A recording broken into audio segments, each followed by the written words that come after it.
On your screen right now is a convex function where y is the value that we are trying to optimize and x is the independent variable that we modify to get to our optimized y value.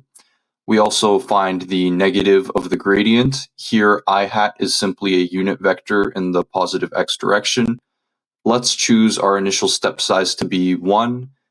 With our backtracking gradient descent algorithm, we pick a random point on our plot. Let's just say x equals negative 1.4. Now we calculate the negative of our gradient at this point and we get 25.25 I hat.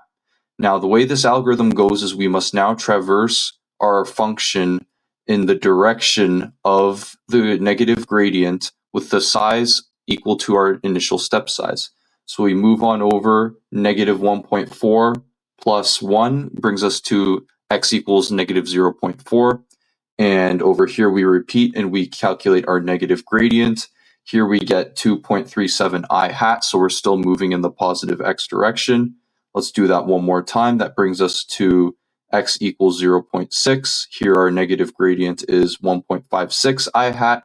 So we continue moving again in the positive x direction. Now this brings us to x equals 1.6, and our negative gradient at this point is negative 46.8 I hat. Now if you've noticed, we've overshot our optimum value, and our gradient has switched from a positive to a negative value. So what we do is we pick a new step size, and we go back to our second last point. So we go back to x equals 0.6, and let's say we move forward with a new step size of 0.4.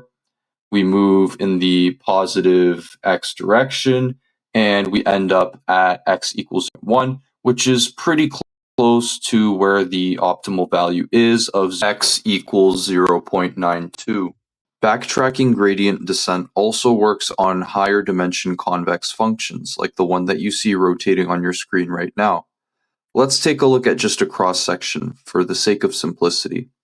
We pick a point somewhere on this function and we compute the negative gradient. We traverse the function in the direction of its negative gradient, descending slowly towards the optimal value, until we reach a point that is further away from the optimal value than its previous point.